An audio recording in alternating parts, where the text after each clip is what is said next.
거짓 사도들의 미혹에 넘어가 버린 고린도 교회 성도들이 자신들의 영적 아비와 같은 바울을 의심했습니다. 정말 그가 사도로서 합당한 사람인가 그것을 알아보고자 했고, 그들을 미혹했었던 이들이 가지고 있었던 추천장과 같은 것들을 바울도 자신들에게 확인해 줬으면 좋겠다. 예루살렘에 가서 그 추천장을 받아오라고 얘기할 정도로 바울의 사도권에 대한 의심들을 그들이 가지고 있었습니다. 오늘 3절에 이제 그 내용의 전반 부분과 이제 그 부분을 얘기해요. 이는 그리스도께서 내 안에 말씀하시는 증거를 너희가 구함이니, 정말 주님께서 당신에게 말씀하시는 거 맞습니까? 바울에게서는 어떤 면에서 보면 치욕적인 것이죠. 인간적인 면에 있어서의 상실감과 배신감을 넘어서 자신을 하나님께서 보내신 사도로서의 그 사명과 그 사역을 부인하는 듯한 그들의 모습 앞에 바울이 그 마음의 상함을 넘어서 그런 영적인 부분에 대한 그런 도전 앞에 아주 조목조목 반박을 하죠. 우리 앞에서 쭉 지난주부터 살펴봤던 것처럼 자신의 모습을 위한 것이 아니라 복음에 대한 그 중심을 놓치지 않기 위해서 바울이 하나님의 온유하심과 자비하심으로 그들에게 다가서서 문제를 풀어가려고 하지만 오히려 그것을 무기력한 사람, 무능력한 사람, 그리고 앞과 뒤가 다른 사람, 그렇게 오해하는 그들의 모습 앞에 이제 더 이상 약함으로서가 아니라 하나님의 강함으로서 다가서겠다. 물론 그것은 이제 그 중간에 이제 많은 그 과정들이 거쳐져서 주님께서 십자가에 못 박혀서 죽으셨지만 하나님께서 그 능력으로 세우셔서 구원을 이루신 것처럼 마치 자신의 지금 이 상황의 모습들이 그리스도의 온유와 그 자비하심으로 대함에 대해서 그렇게 막무가내로 또한 그들의 악함으로 다가오는 것에 대해서 주님께서 그렇게 그 능력으로 대응할 것이다, 그렇게 얘기를 합니다. 그러면서 2절 하반 2절에서 상당히 강한 어조로 얘기를 하죠. 2절 하반절을 보시면 미리 말하노니 내가 다시 가면 용서하지 아니하리라. 이때 이 바울의 아주 강한 어조는 그 이미 이 편지 앞에 세 번째 편지인 그 눈물의 서신이라고 불려졌던 그 편지가 보내지고 나서 상황들이 바뀌었다고 그랬잖아요. 그러면서 그들 안에 변화들이 생겼는데 여전히 그 안에서 남겨져 있는 이들, 그들에 대한 그 경고죠. 이제 세 번째 방문을 하게 될 텐데 그때도 여전히 그들이 그 의심과 그들의 그 분란을 일으키는 그 모습들을 여전히 가지고 있다고 한다면 그들에 대해서는 용서하지 않겠다. 세 번역에서는 그냥 두지 않겠다라고 그렇게 표현을 합니다. 마치 하나님께서 구원의 날을 선포하시고 마지막 때 심판이 곧 올 것이다라고 하는 것에 대한 것을 계속 경고하시지만 그 심판의 날이 이전까지 주님은 끊임없이 자비하심과 하나님의 인내하심으로 기다리고 계시듯이, 하지만 심판 날이 되어지면 분명하게 거기에 대해서 책임을 물으실 그 하나님의 모습과 같이, 그러니까 바울이 지금 사역을 하고 있는 그 모습들의 그 그림은, 큰 그림들은 결국 하나님께서 말씀하시는 것들을 쫓아가고 있으니 그와 같은 족적을 우리가 찾을 수가 있습니다. 그러면서 이제 바울이 5절에 그렇게 당부하죠. 5절을 좀 같이 보실까요? 5절 읽습니다. 너희는 믿음 안에서 있는가? 너희 자신을 시험하고 너희 자신을 확증하라. 예수 그리스도께서 너희 안에 계신 줄을 너희가 스스로 알지 못하느냐? 그렇지 않으면 너희는 버림받은 자니라. 아멘. 바울을 시험하고 있어요. 바울이 사도성에 대해서, 그의 사역에 대해서 의심의 눈초리를 거두지 않고 확인시켜 달라고 얘기하는 그들에게 바울이 오히려 너희들 스스로를 믿음 안에 있는지 확인해 봐라. 왜냐하면 그러니까 거꾸로 그들이 바울에게 문제를 제기하고 있고, 그리고 그들 안에 지금 고린도 안에 가지고 있는 고린도 후서의 내용은 고린도 교인들과 고린도 바울과 그 둘의 관계에 대한 부분들이 중심으로 이루어지고 있잖아요. 근데 우리가 알고 있는 것은 고린도 전서의 내용은 많은 고린도 교회 안에 있는 문제들을 사실은 다루고 있지 않습니까? 그런 문제들과 더불어, 그리고 바울을 의심하고 있고 바울에 대해서 문제를 제기하고 있는 그들 스스로에게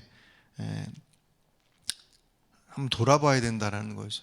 그들이 그렇게 말하고 있고 그렇게 행동하고 있는 것 자체에 분명히 문제가 있음을 확인하게 될 것이다. 왜냐하면 그들이 그리스도인이라고 한다면 이 문제가 이제 스스로 돌아보라라고 말씀하시고, 너희 안에 그리스도께서 계신 줄을 알지 못하면 너희는 버림받은 자다라고 얘기하는 것은 고린도 교인들에게 너희들 구원받지 못했어라고 하는 것을 얘기하는 것은 아니에요. 그들이 구원받은 사람들, 너희들 안에 그리스도께 계신 것이 분명하지 않느냐. 그런데 왜 그렇게 행동하느냐.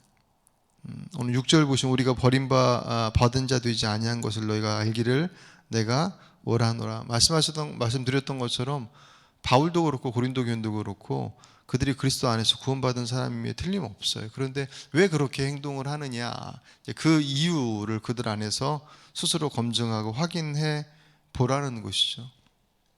진짜 문제는 바울에게 있는 것이 아니라 그들 안에 있다. 도대체 무엇 때문에 그렇게 하느냐. 앞에서 이제 바울이 그들에게, 고린도 교인들에게 끊임없이 얘기했던 것처럼 자신의 그 사도성과 또 진실을 알아달라고 얘기했던 것처럼 그 얘기에서 역은 도대체 무엇이 너희들을 그렇게 끄집어내렸느냐라고 하는 것에 대해서 알기를 원하는 것이죠. 그러면서 바울은 계속 고린도 교인들의 삶에 대해서 얘기를 합니다. 그 삶의 부분에 대해서 오늘 11절 보시면 마지막으로 말하는 형제들아 기뻐하라, 온전하게 되며 위로를 받으며 마음을 같이하며 평안할지어다. 또 사랑과 평화의 하나님이 너희와 함께 계시리라. 거룩하게 입맞춤으로 서로 무난하라. 아멘. 여기서 이제 온전하라라고 하는 표현이 이제 그들에게 있어서 하나님의 기대를 말하고 있습니다. 우리가 하나님 앞에서 그 부족한 그 연약한 모습을 가지고 있음에도 불구하고 그리스도인의 온전을 얘기하고 완전을 얘기할 수 있는 것은 결국 우리들의 능력에 있지 않고 그분께서 우리와 함께 하시기 때문에, 하나님의 자녀 되었으니, 하나님의 백성 되었으니, 그러니 하나님의 기대가, 그 백성들을 향한 기대가 온전함, 완전함에 있다. 그것은 곧 우리들 스스로가 그런 능력을 가지고 있기 때문이 아니라 이제 그 백성 되었으니 주께서 그 자리까지 함께 이끌어 가시겠다라고 하는 것이 하나님의 목적이고 기대입니다. 그래서 이미 바울이 에베소에서 좀 더 구체적으로 얘기를 하죠. 그리스도를 아는 것과 믿는 것이 하나 되어서 그리스도의 분량에까지 이르게 되는 것, 그것이 바울을 통해서 하나님께서 말씀하시는 이 땅을 향한 그리스도인들을 향한 주님의 기대이죠. 주님의 기대는 거기에 있는데 그들의 현실은 지금 밑바닥에서 지금 계속 그러고 있는 그들의 모습들. 근데 바울은 결국 포기하지 못하죠. 바울이 포기 못하는 것만이 아니라 하나님께서 그들을 포기하지 않으시는. 근데 그 하나님의 기대가 그리스도의 온전이다라고 하는 것, 그리스도의 분량에 있기까지 이른다라고 하는 그것이 그런 목적을 가지고 계시기 때문에 하나님께서 기대하시니까 너희들은 반드시 그곳에 가게 될 거야 라고 하는 것을 그들 스스로가 알고 있는 것이 저절로 그 자리까지 가느냐 할 때 그렇지 않다라는 것입니다. 방금 읽었던 11절 말씀이 개혁성경에서는 우리 지금 성경 개혁개정에서는 그렇게 좀 구체적으로 선명하게 표현되어 있지 않지만 세번역으로 가서 보면 이 말씀을 다 그 명령어로 해서 다 끊어서 말씀을 하고 있어요. 제가 세번역으로 읽어드리겠습니다. 11절 말씀에 끝으로 말합니다. 형제자매 여러분 기뻐하십시오. 온전하게 되기를 힘쓰십시오. 서로 격려하십시오. 같은 마음을 품으십시오. 화평하게 지내십시오. 그리하면 사랑과 평화의 하나님께서 여러분과 함께 하실 것입니다. 아멘. 우리의 성경 개정판에서는 그냥 기뻐하라 온전하게 되면 위로를 받으며 마음을 같이하며 평안할지어다 그게 자연스럽게 표현하고 있지만 세번역으로 좀 더 원문에 가깝게 번역하기를 기뻐하라 그리고 격려하고 또 한 마음을 품고 화평하게 지내라 모두가 다 명령법으로 얘기하고 있어요. 그리고 전반부에 온전하게 되기를 힘쓰라라고 얘기합니다. 그 온전함은 하나님의 기대이고 우리를 향한 하나님의 우리 인생을 향한 목적인데 그것은 주님께서 그렇게 기대를 가지고 계시기 때문에 저절로 되는 것이 아니라 힘써야 될 것이다라는 거예요. 역으로 얘기하면 고린도 교인들은 그 일에 있어서 실패자와 같은 모습을 지금 가지고 있습니다. 바울이 굳이 명령법을 통해서 그렇게 얘기하는 것은 그것이 그들에게 있어서 저절로 되지 않는다라고 하는 것을 얘기하고 물론 이제 어렵죠. 쉽지 않은 일들이긴 하지만 반드시 필요한 것이다. 그들이 주목하지 않는다고 한다면 그들에게 약속되고 있고 주님께서 기대하시고 있는 기뻐하고 온전하고 또 위로하고 또 평안하며 함께하는 그 모든 것들이 그들 안에서 누려질 수 없다라고 하는 것이죠. 정말 기뻐할 만한 상황이 되어서 기뻐하고 그냥 너무너무 좋아서 화평해서 하나 되어지는 모습들이 어우러져가는 모습이 되어서 하나 되어지는 그렇게 의미하지 않습니다. 그것은 우리들이 그 말씀을 붙잡고 그 약속의 말씀 안에서 우리가 살아갈 것들을 기대하며 살아가는 이들 그 말씀을 향해 뛰어가는 이들 안에서 마지막 경험되어질 것들 물론 그 과정 속에서도 경험되어지겠지만 그것은 단지 오늘 본문에서만이 아니라 신약 성경에서 말씀하시고 있는 내용들 속에서 공히 같은 어조 가운데 그렇게 얘기를 하고 있습니다.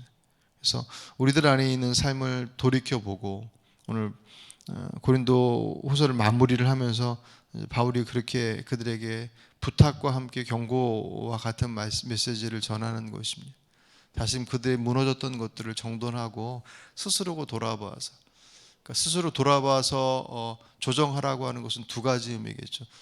너희들이 어떤 사람인지를 깨달아라. 하나님의 백성이다. 그렇게 엉망으로 살아갔고 얼마나 무너졌는지 자신들을 생명의 길로 이끌어간 바울마저도 그들이 의심할 정도로 영적으로 무너져버린 그들의 모습들을 주님께서 다시금 돌아보게 하시면서 너희들이 누구인지를 확인해라. 하나님의 자녀다. 그럼 하나님의 자녀다운 삶이 무엇인지에 대한 것들을 빨리 회복하라 라고 하시는 말씀인 것처럼 오늘 바울이 이제 그것을 마무리 짓고 있습니다. 오늘 저 여러분의 삶 속에서도 성경에서 약속하고 있는 자녀들의 삶이 있잖아요. 예. 그것이 구약의 역사 속에서 나타나는 것이다 아니면 신약 속에서 나타나든 어쨌든 그 모습은 세상에서 말하고 있는 성공과 형통과 평안이라고 편안을 얘기하고 있는 것과는 사실 다른 가치와 또 과정과 내용들을 가지고 있음을 우리가 사실 늘 확인하지 않습니까? 이렇게 지난 요세부의 인생을 통해서도 그렇고 성공의 목적, 그 과정, 그 내용, 그 모습들이 세상에서 말하는 것과는 전혀 결이 다른 하지만 너무나도 가치 있고 소중한 그리고 그것이 우리들이 진정한 인생의 목적이 될 만한 그런 모습인 것처럼 저 여러분의 삶 속에서도 하나님께서 그 기대를 가지고 계시다라고 하는 것 나는 왜 그것을 누리지 못할까라고 하는 것에 대한 의문이 우리들의 삶 속에서 고린도 교인들이 바울을 바라보면서 의심의 눈초리를 가졌던 그 모습은 미혹으로부터 나타난 그런 결과라고 한다면 말씀 앞에 안에서 우리들의 모습들을 비춰볼 때 항상 그 말씀은 누구에게 말씀하시냐면 그 말씀을 통해서 다른 사람을 보게 하지 않으시고 나를 보게 하시죠. 그렇죠? 다른 사람을 보게 하시는 경우는 긍휼함과 용서함과 사랑함을 실천하는 대상으로서 다른 이들을 향한 하나님의 어떤 권면이 그렇게 향하지 결국 그 말씀의 메시지는 다 우리들에게 나에게 향해 있게 되어 있습니다. 우리들 스스로를 시험해보고 다시금 조정하라는 이 말씀 앞에 오늘 우리들의 삶을 이렇게 반추해보고 돌아보고 우리들이 지금 살아가고 있는 그냥 막연한 그리고 그리스도인으로서의 어떤 뭐랄까요 그냥 신앙적인 모습 속에서 이렇게 살아야지라고 하는 그냥 이론적인 그런 면에서의 모습 말고 실제적으로 우리들 안에 오늘의 삶 속에서 오늘 우리들이 살아가면서 선택하고 결정하는 또 우리 개인의 신앙의 문제나 교회는 우리 교회 안에서의 선택의 문제, 또 사업은 사업터들 속에서 결정하고 선택하는 과정들 속에서 하나님의 자녀다운 우리들의 선택들이 이루어지고 있는가, 그리고 그 과정들이 정말 그 내용들을 확인해내고 있는가. 그것이 단지 그냥 하는 것마다 잘 된다라고 하는 그런 세상에서 말하는 성공의 그림이 아니라, 때로는 그것이 실패하고 넘어지고 무너지는 과정 속에 있다 할지라도 그 속에서 과연 내가 어떻게 반응하고 있는가라는 것을 통해서 그 내용들이 그리스도인 다운 삶을 살고 있는지를 확인하는 자리가 된다라고 하는 이 바울의 마지막 권면을 바라보면서 오늘 저 여러분이 주님께서 우리에게 말씀하시듯이 우리 모습들을 다시금 돌아보고 온전함을 향해서 힘쓰는, 그래서 그 모습을 통해서 우리가 먼저 하나님 앞에 행복한 사람이 되어지고 그 모습이 넘쳐서 흘려보내지는 그런 축복의 통로로 사용되어지는 오늘 저 여러분의 삶이 되시길 주 이름으로 축복합니다. 기도하십니다. 감사합니다, 주님.